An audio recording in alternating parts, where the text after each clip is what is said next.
राज्यातल्या 8वी ते 12वीच्या शाळा 17 ऑगस्टपासून सुरू करण्याचा विचार असल्याचं शालेय शिक्षण मंत्री वर्षा गायकवाड यांनी सांगितलंय। झी 24 तासला याबाबत त्यांनी माहिती दिली आहे। ज्या भागामध्ये सध्या 8वी ते 12वीचे वर्ग सुरू आहेत तिथे 5वी ते 8वीचे वर्ग सुरू करण्यात येतील असंही त्यांनी नमूद केलंय आणि याबाबत येत्या 2-3 दिवसांमध्ये नियमावली जाहीर होणार असल्याची शक्यता त्यांनी वर्तवली आहे।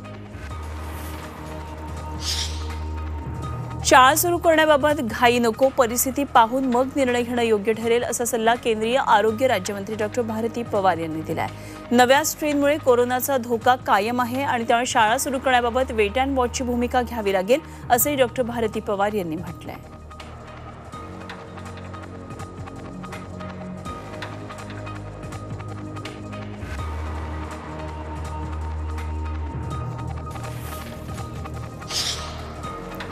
कोरोनामुक्त जिल्ह्यामध्ये विद्यार्थ्यांची हजेरी कमालीची कमी आहे आणि 8 कोरोनामुक्त जिल्ह्यांमध्ये 8वी ते 12वीच्या शाळा सुरू झाल्यात। मात्र पटसंख्या कमीच आहे। विद्यार्थी उपस्थिती केवळ 10.41% इतकीच आहे।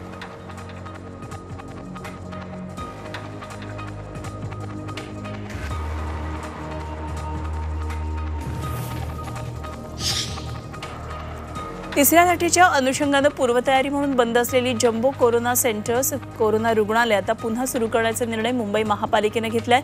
सध्या मुंबईसह राज्यातल्या काही जिल्ह्यांमधले निर्बंध शिथिल केल्यामुळे रुग्णसंख्या वाढण्याचा धोका आहे आणि त्यामुळे मुंबईतल्या कोरोना रुग्णालय पुन्हा सुरू करण्याचा निर्णय पालिकेने घेतलाय।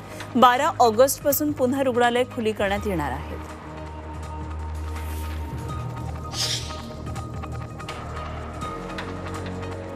सोलापूर जिल्ह्यातल्या पंढरपूर, माळशिरस, सांगोला, माढा आणि करमाळा या तालुक्यांमध्ये वाढती रुग्णसंख्या चिंताजनक आहे आणि त्यामुळे इथले निर्बंध आणखी कडक होण्याची शक्यता आहे। कोरोना आढावा बैठकीनंतर पालकमंत्री दत्तात्रय भरणे यांनी हे संकेत दिलेत। लहान मुलांचं लसीकरण 2022च्या पहिल्या तिमाहीमध्ये सुरू होऊ शकतं अशी शक्यता सीरम इन्स्टिट्यूटच्या अदर पुनावाला यांनी वर्तवली आहे। अमेरिकन फार्मा कंपनीसोबत सीरमतर्फे येणाऱ्या कोवोवॅक्स या लसीची किंमत तिच्या लॉन्चिंग वेळी जाहीर होईल असंही ते म्हणाले। तर केंद्र सरकारकडून सर्व सहकार्य मिळतंय आणि कंपनीला कोणतीही आर्थिक अडचण नसल्याचंही पुनावाला यांनी म्हटलंय। जॉन्सन अँड जॉन्सन कंपनीनं आपत्कालीन लसीच्या वापरासाठी परवानगीची भारताकडे अर्ज दाखल केला आहे। परवानगीसाठी तर जॉन्सन अँड जॉन्सन लसीचा सिंगल डोस असणार आहे। राज्य सरकारने गणेशोत्सवासाठी जाहीर केलेल्या नियमावलीमध्ये जाहिरातींमुळे गर्दी आकर्षित होता कामा नये असे आदेश दिल्यानं सार्वजनिक गणेशोत्सव मंडळ संभ्रमात पडली आहे। सध्या वर्गणी आणि देणग्या बंद असल्यानं जाहिरातींच्या माध्यमातून मंडळांना आर्थिक मदत होऊ शकते, त्यामुळे जाहिरात झळकवण्यास परवानगी द्यावी अशी मागणी बृहन्मुंबई सार्वजनिक गणेशोत्सव समन्वय समितीनं केली आहे। 2 डोस घेतलेल्यांना लोकल प्रवासाला परवानगी देण्याबाबत येत्या 2-3 दिवसांमध्ये निर्णय घेतला जाईल असे संकेत मुंबईचे पालकमंत्री आदित्य ठाकरे यांनी दिलेत। याशिवाय 2ही डोस घेतलेल्यांना इतर मुभा देण्याबाबत विचार सुरू असल्याचं ते म्हणाले। आंदोलन करणाऱ्या राजकीय पक्षांनी जबाबदारीने वागावं असं सांगत आदित्य ठाकरे यांनी भाजपला टोला लगावलाय। हॉटेल, रेस्टॉरंट, बार खुले करण्याबाबत मंगळवारी घोषणा होण्याची शक्यता आहे। मुख्यमंत्र्यांकडून हॉटेल, रेस्टॉरंट, बार मालकांना हे आश्वासन दिलंय। टास्क फोर्सशी चर्चा करून याबाबतचा निर्णय घेतला जाणार आहे। प्रत्येक जिल्ह्यातल्या कोरोना रुग्णसंख्या पाहून वेगवेगळ्या जिल्ह्यांसाठी निर्णय हे वेगवेगळे घेतले जाणार आहेत। औरंगाबादमध्ये महापालिकेच्या मास्क तपासणी करणाऱ्या पथकातल्या सदस्यांना काही तरुणांनी मारहाण केली। विनामास्क तरुण दुचाकीवरून ट्रिपल सीट चालले होते आणि विनामास्क असल्यानं पथकातल्या कमांडोंनी दुचाकी थांबवली आणि मास्कबाबतची विचारणा केली। त्यामुळे चिडलेल्या तरुणांनी धक्काबुक्की केली आणि शिवीगाळ करत त्यांना मारहाण केली। ठाणे जिल्ह्यामध्ये कोरोना रुग्णांची संख्या कमी झाल्यानंतर दुकानं रात्री 10 वाजेपर्यंत उघडी ठेवण्याची परवानगी देण्यात आली आहे। मात्र दुसरीकडे बार आणि रेस्टॉरंट यांना मात्र संध्याकाळी 4 पर्यंतचीच वेळ देण्यात आली। या विरोधात आता उल्हासनगरमधल्या हॉटेल असोसिएशननं नाराजी व्यक्त करत थेट बंद पुकारण्याचा इशारा दिला आहे। नाशिक जिल्ह्यामध्ये डेल्टा व्हेरियंटचे 30 रुग्ण सापडलेत। खळबळ उडाली आणि सर्व रुग्ण ग्रामीण भागातले आहेत आणि या भागामध्ये विशेष काळजी घ्यायला आता सुरुवात झाली आहे। ग्रामीण भागामध्ये डेल्टा व्हेरियंटचे रुग्ण सापडल्यानं प्रशासनाची चिंता निश्चितच वाढली आहे। ग्रामीण भागामध्ये पुन्हा निर्बंध कडक होण्याची त्यामुळे शक्यता आहे। वाशिम जिल्ह्यामध्ये डेंग्यू आणि मलेरियाच्या रुग्णांमध्ये मोठी वाढ झाली आहे। खासगी दवाखान्यांमध्ये डेंग्यूचे उपचार घेण्यावर रुग्णांचा अधिक भर आहे, त्यात लहान मुलांचं प्रमाण सुद्धा अधिक आहे। डेंग्यू नियंत्रणासाठी गावागावामध्ये उपाययोजना केल्या जात आहेत। दरम्यान नागरिकांनी देखील स्वच्छता पाळावी असं आवाहन प्रशासनानं केलं आहे। अमरावती जिल्ह्यातल्या तिवसा तालुक्यात डेंग्यूनं थैमान घातले। तालुक्यातल्या छोट्या मोठ्या रुग्णालयासह तिवसाच्या उपजिल्हा रुग्णालयात डेंग्यू रुग्णांची मोठ्या प्रमाणामध्ये संख्या वाढतीये। त्यामुळे ग्रामपंचायत प्रशासनाच्या वतीनं गावात दवंडी देऊन घर परिसरात स्वच्छता राखण्याचं तसंच वाढलेलं गवत कापणं, पाणी साचू न देण्याचं आवाहन करण्यात येत आहे।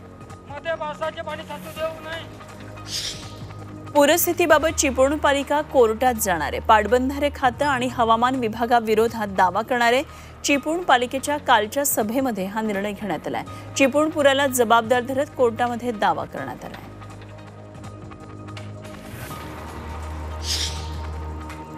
11वी सीईटीसाठी एकाही शिक्षण मंडळाकडून राज्य मंडळाकडे प्रश्नसंच दिलेला नसल्याचं आता समोर आलंय।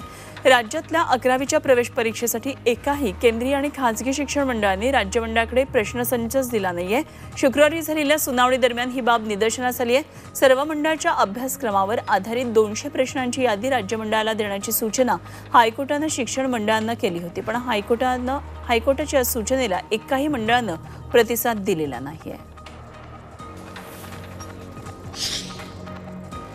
बातमी मुंबईतून आहे। सीएसएमटी स्टेशनवर बॉम्ब ठेवल्याची अफवा आली आणि शोध पथकाकडून तपास करण्यात आला। 3 ते 4 तास हा सगळा शोध सुरू होता।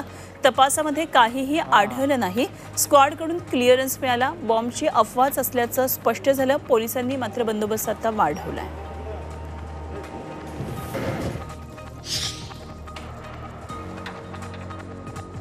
भारतात चीन एलएसीवर गोग्रामध्ये आमनेसामने असलेल्या दोन्ही देशांच्या लष्करामुळे गेली 15 महिने तणाव कायम होता। मात्र आता दोन्ही देशांनी आपापली सैन्य माघारी घेतलेली आहेत। गोग्राबाबत झालेल्या 12व्या लष्करी चर्चेतून हे मोठं यश आलंय। गोग्रा पोस्ट भागात दोन्ही बाजूंना उभारण्यात आलेली सर्व तात्पुरती बांधकामं आणि त्याच्याशी संबंधित पायाभूत सोयी सुविधा नष्ट करण्यात आल्यात। दोन्ही देशांचं सैन्य पूर्व लडाखमधल्या PP-17A म्हणजे गोग्रा पोस्ट या महत्त्वाच्या गस्त बिंदूवरून आपापल्या मूळ कायमस्वरूपी तळांवर परतले असं लष्करानं या निवेदनात म्हटलंय। मुंबई अहमदाबाद खासगी तेजस गाडी आजपासून धावणार आहे। IRCTCच्या वतीनं ही गाडी चालवण्यात येणार आहे। आठवड्यातले 4 दिवस मुंबई अहमदाबाद तेजस एक्सप्रेस धावणार आहे। लॉकडाऊनमुळे भारतीय रेल्वेची प्रवासी वाहतूक बंद ठेवण्यात आली होती, मात्र काही महिन्यांनी काही प्रवासी रेल्वे सेवा सुरू करण्यात आली। तेजस एक्सप्रेस बंद ठेवण्यात आलेली होती। मुंबई ते अहमदाबाद तेजस एक्सप्रेस आता आठवड्यातून शुक्रवार, शनिवार, रविवार आणि सोमवार असे 4 दिवस धावणार आहे।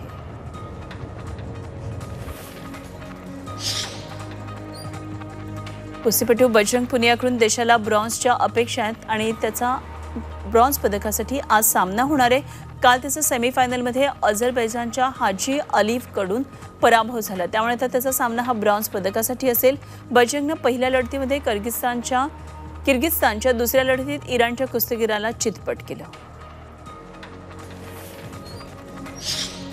ऑलिम्पिक स्पर्धांमधल्या अथलेटिक्समधल्या पदकाची प्रतीक्षा नीरज चोप्रा संपवणार का याची आता उत्सुकता आहे। आज नीरजची अंतिम फेरी होणार आहे। पात्रता फेरीमधल्या पहिल्याच प्रयत्नात त्यानं 86.59 मीटर भालाफेक केली। पाकिस्तानच्या अर्शद नदीमचंही नीरज पुढे आव्हान असेल। भारताच्या धावपटूंनी टोकियो ऑलिम्पिकच्या 400 मीटर रिले शर्यतीत नवा विक्रम केलाय। भारताच्या अमोज जेकब, अरोकिया, राजीव निर्मल आणि मोहम्मद अनाय याहिया या 4 धावपटूंनी शर्यत 3 मिनिटांमध्ये पूर्ण करत या क्रीडा प्रकारातला एशियन रेकॉर्ड मोडलाय। पण हा चमू ऑलिम्पिकच्या फायनलसाठी पहिल्या 8 मध्ये पोहोचू शकलेला नाहीये। हे चौघे अगदी काही सेकंदाच्या फरकानं 9व्या स्थानी राहिले। फ्रीस्टाईल कुस्तीत भारताच्या सीमा बिस्लाला पराभव पत्करावा लागला। 50 किलो वजनी गटातल्या कुस्ती स्पर्धेत भारताच्या सीमा बिस्लाचा सामना ट्युनिशियाची कुस्तीपटू सारा हमदी हिच्यासोबत झाला। उपांत्यपूर्व फेरीमध्ये सीमा बिस्लाचा पराभव झाला। ट्युनिशियाच्या सारा हमदीनं सीमा बिस्लाचा 3-1 अशा फरकानं पराभव केला। सोलापूरमध्ये पुन्हा एकदा बिबट्याची दहशत पसरली आहे। मोहोळ तालुक्यातल्या शिरपूरमध्ये बिबट्यानं वासरावर हल्ला केला आणि आठवड्याभरातली अशा प्रकारची दुसरी घटना आहे। त्यामुळे या परिसरात भीतीचं वातावरण आहे। मंगळवारी देखील गावातल्या एका शेतामध्ये बिबट्या दिसला होता।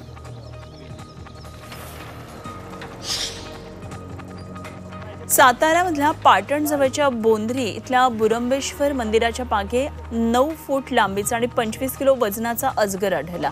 सर्पमित्रांनी अजगराला पकडून वनविभागाच्या ताब्यात दिलं आणि या परिसरामध्ये गुरे चारणारे गुराखी ग्रामस्थांनी सुटकेचा निश्वास टाकला। काही स्थानिक गुराख्यांना मोठ्या गवतामध्ये अजगर दिसलं होतं। सर्पमित्रांनी अजगराला पोत्यात जेरबंद करून वनविभागाच्या ताब्यात दिलं। आंतरराष्ट्रीय ड्रग ट्रॅफिकिंग नेटवर्क चालवणाऱ्या एका ड्रग तस्कराला एनसीबीनं खारघर इथनं अटक केली आहे। स्टीफन सॅम्युअल टोनी असं या ड्रग तस्कराचं नाव आहे आणि त्याच्याकडून 102 ग्रॅम कोकेन जप्त केलं। पण या कारवाई दरम्यान टोनी यानं एनसीबीच्या पथकावर हल्ला केला आणि यामध्ये 2 अधिकारी जखमी झालेत। त्यांना उपचारासाठी रुग्णालयात दाखल करण्यात आलं आहे। उल्हासनगरमधल्या अल्पवयीन मुलाला दुचाकी चोरी प्रकरणी अटक करण्यात आली आहे। केवळ मौजमजेसाठी दुचाकी चोरत असल्याची त्याने कबुली दिली आहे आणि चोरलेल्या दुचाकीतलं पेट्रोल संपल्यावर हा मुलगा ती दुचाकी रस्त्यामध्ये तिथेच सोडून द्यायचा आणि त्याच्याकडून पोलिसांनी अशा प्रकारे 4 दुचाकी जप्त केल्यात आणि या अल्पवयीन मुलाला अटकही केली आहे। पुण्यामध्ये मयतगुंड भावेश कांबळेच्या वाढदिवसानिमित्त टोळक्यानं प्रचंड दहशत माजवली। मयतगुंडाच्या पिलावळीने दहशत माजवण्यासाठी पिस्तूल आणि तलवारी हवेत फिरवत प्रचंड धिंगाणा घातला। भावेश कांबळे या गुंडाचा गेल्या वर्षीच खून झालाय, पण त्याची टोळी अजूनही कार्यरत आहे। या प्रकरणी पोलिसांनी एकाला अटक केली आहे। अक्षय उर्फ प्रसाद कानिटकर असं अटक केलेल्या या तरुणाचं नाव आहे। छत्रपतींचा विचार म्हणजे